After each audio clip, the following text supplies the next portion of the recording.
Dedi ki Amerika Qo'shma Shtatlar Davlat Mahkamasi Şinjan'da kishilik huquqi xiloflik qilgan yoki kishilik huquqi daxlataruz qilgan amaldorlarni, shaxslarni, hatto organlarni jazolash yoki embargo qilish to'g'risida qaror chiqardi.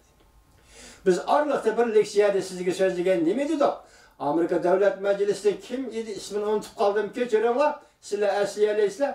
3-oyda Amerika Qo'shma Shtatlari hukumati Şinjan'da kishilik huquqi xiloflik qilgan amaldorlarni, shirkatlarni jazolash, embargo siyosati yurgizish to'g'risida qaror va siyosat belgilaydi degan edi. Bugun 3-oy keldi.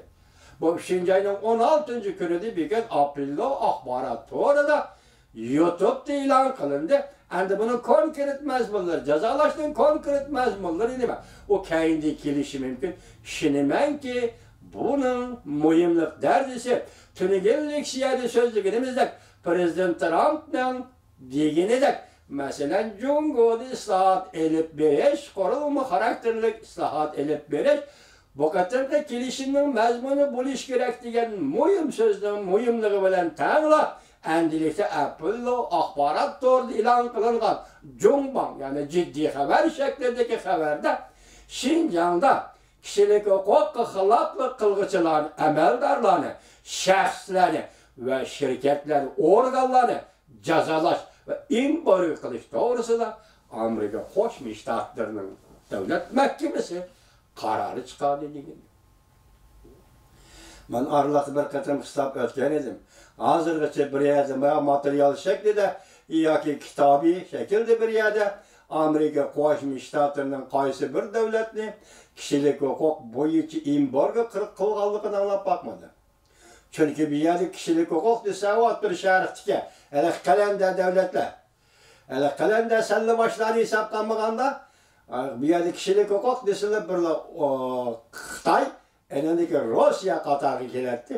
Davomli Amerika mo'sha to'g'rida so'zlaydi. Mo'sha ishki davlatning kishilik huquqini dafsanda qilganligi to'g'risida Amerika Qo'shma Shtatlari bundan burun har qanday birisini kishilik huquqni embargo dafsanda qilganligi uchun embargo qilish siyosiy yurgizmagan bo'lsa, bugun endi birinchi bo'lib Jungo'ning Şinjan Uyg'ur avtonom rayonidagi mustamlika Uyg'uristondagi gubernatorlarini ve onun qatnaşgan şirketleri. Endi buni paraz qilay, shundaq deb ondan qiyos qilay, siz ham shundaq qiling vatandosh. Bu yerdagi organlar deganda hozir Şinjan Uyg'ur avtonom rayoni mustamlika Uyg'uristonda iqtisodiy boylikqa munosabatli rangli metal shirkatlardan qaysi-qaysilar va buni bilmayman. Rangsiz metal shirkatlardan qaysi-qaysilar va buni bilmayman.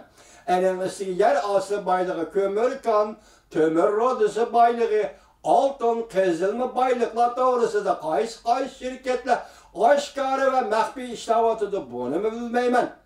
Eğer bu şirketler bu kadar cezalar, yığıveleş lagırını koruş iqtisadi cihette yardım bergen, pul çıkargan, kolluğan, bulduğan bolsa, bu kadar Amerika Qo'shma Shtatlarining embargo qilishiga o'xshaydi degan.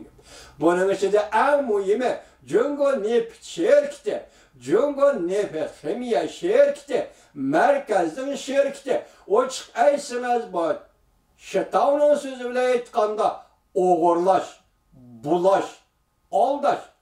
Govinguining so'zi bilan aytganda davlat o'g'rilari boshqarayotgan atalmish davlat egiligidagi shirkatlar bugun Şinjan halk, Uyghur halkının, mustamlika Uyg'uristonda Uyghur halkının hozirgacha qinini sho'rab kelib, endilikda jinini sho'raydigan darajaga yetgan bu shirkatlarni Amerika Qo'shma Shtatlari Davlat Mahkamasining embargo qilishini qo'llaymiz. Alqishlaymiz Amerika xalqi. Alqishlaymiz Amerika Qo'shma Shtatlari Davlat Mahkamasi. Alqishlaymiz Prezident Trump hukumati. Biz bunun çoğum netice verişini ümit qilamiz.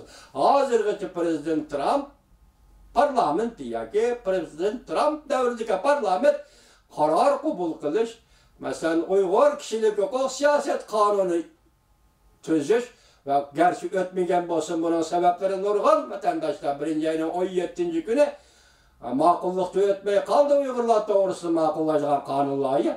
Lekin bugün hazır bu haber geldi. Şuna biz Prezident Trump hükümetini kollayımız. Amerika halkına medet dileyimiz. Allah sizlerge yar olsun Amerika halkı. Biz bunun neticesi görüşlü halayımız. Mesela bu yerde dünyada, bugün müstemlika Uyguristan'da, Cumhur nefit şirketi, ya Cumhur nefit şirketi, ya Himiye nefit şirketi, muş şirketlerge bir kıtın bir imbargı yürgüzdüğün iş olsa, ona haksız toşup gitiş ve haksız küçük gelişten ibaret, göçmenler siyasetiga bağlı, toşup gitişe bağlı siyasetlerinin ahırkı neticesi kandak bulunur. Xuda Amerika'nın yardımı, Amerika'nın kolu bilen Xitayning hali nima bo'lar, shuni bir ko'rsatsanchi bizga Allah.